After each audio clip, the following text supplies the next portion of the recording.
কেউ কেউ বলেছেন মাদ্রাসা বন্ধের কথা। আমি বলবো ব্যক্তি দোষের কারণে বা ব্যক্তি অপরাধের কারণে কোনো প্রতিষ্ঠান বন্ধ হতে পারে না। যদি তাই হয়, এদেশের স্কুল কলেজ ভার্সিটিতে অ্যাভেলেবল এ ধরনের ঘটনা ঘটে থাকে, তাহলে আগে ওই প্রতিষ্ঠানগুলো বন্ধ করুন। ওটা আমরা চাই না। ওটাও যেমন চাই না, ঠিক একইভাবে মাদ্রাসায় হাজারো ভালো কাজের ফাঁকে দুই চারটা বিচ্ছিন্ন ঘটনা যদি ঘটে, ব্যক্তি যে অপরাধী তাকে শাস্তির আওতায় আনুন। এর কারণে গোটা দিনী শিক্ষা ব্যবস্থা বন্ধ করার দাবি তোলা এটা পাগলের প্রলাপ ছাড়া এটা আর কিছু নয়। নেত্রকোনার একটি মহিলা মাদ্রাসাকে এবং ওই মাদ্রাসার পরিচালক শিক্ষক মাওলানা আমানুল্লাহ সাগর এবং ওই মাদ্রাসার একজন প্রাক্তন ছাত্রী কিশোরী 11 বছরের এই মেয়েটাকে নিয়ে ব্যাপক আলোচনা আমরা ইতিমধ্যেই শুনতে পাচ্ছি। তবে আমরা ওলামায়ে কেরাম বলবো, মাওলানা আমানুল্লাহ সাগর যদি প্রকৃত অপরাধী হয়, অবশ্যই আমরা বলবো তার শাস্তি নিশ্চিত করুন, আমরা সহযোগিতা করব। তবে আমরা কথা কিন্তু ভিন্ন শুনেছি। এই মেয়েটা নিজে জবানবন্দি দিয়েছে, তার বাবা ইন্তেকাল করেছে, মায়ের অন্যত্র বিয়ে হয়েছে এবং এই মেয়েটি তার নানার বাড়িতে তার নানার সাথেই রাত্রি যাপন করত। যে দেশে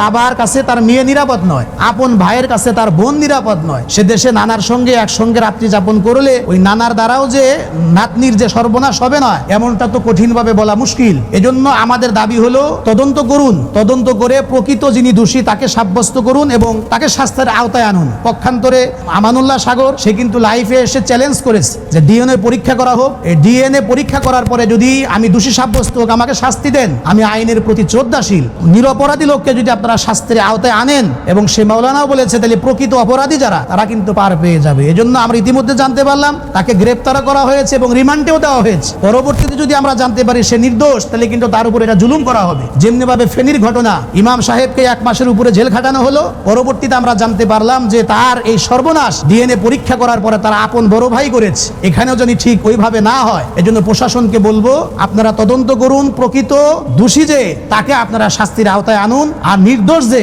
সে যেন কোনোভাবেই শাস্তি না পায় সে বিষয়টা আপনারা খেয়াল করবেন। আর বিশেষ করে এদেশের কিছু সাংবাদিক আছে, মাদ্রাসার কোনো ওলামায়ে কেরামের কোনো নিউজ পাইলে এটাকে ঢালাওভাবে প্রচার করে। অথচ গত কয়েকদিন আগেও কিন্তু ঢাকা ইউনিভার্সিটির ঘটনা, বিশ্ববিদ্যালয়ের ঘটনা, এক হিন্দু শিক্ষক তার নিজের ছাত্রীর সঙ্গে পরকীয়া জড়াইছে। কিছুদিন পরে যখন এই ছাত্রীকে ছেড়ে অন্য ছাত্রীর সঙ্গে পরকীয়া করেছে, এই ছাত্রী সহ্য করতে না পেরে সে মানতে পারে না, আত্মহত্যা পর্যন্ত করেছে। অথচ এটা নিয়ে কিন্তু তেমন কোনো প্রচার নাই, প্রসার নাই। কেউ কেউ বলেছেন মাদ্রাসা বন্ধের কথা। আমি বলবো ব্যক্তি দোষের কারণে বা ব্যক্তি অপরাধের কারণে কোনো প্রতিষ্ঠান বন্ধ হতে পারে না। যদি তাই হয়, এদেশের স্কুল কলেজ ভার্সিটিতে অ্যাভেলেবল এ ধরনের ঘটনা ঘটে থাকে, তাহলে আগে ওই প্রতিষ্ঠানগুলো বন্ধ করুন। ওটা আমরা চাই না। ওটাও যেমন চাই না, ঠিক একইভাবে মাদ্রাসায় হাজারো ভালো কাজের ফাঁকে দুই চারটা বিচ্ছিন্ন ঘটনা যদি ঘটে, ব্যক্তি যে অপরাধী তাকে শাস্তির আওতায় আনুন। এর কারণে গোটা দিনী শিক্ষা ব্যবস্থা বন্ধ করার দাবি তোলা এটা পাগলের প্রলাপ ছাড়া এটা আর কিছু নয়। আশা করি বিষয়টা আমলে আনবেন। আল্লাহ রাব্বুল আলামিন আমাদেরকে বোঝার আমল করার তৌফিক দান করেন। আসসালামু আলাইকুম ওয়া রাহমাতুল্লাহি ওয়া বারাকাতুহু।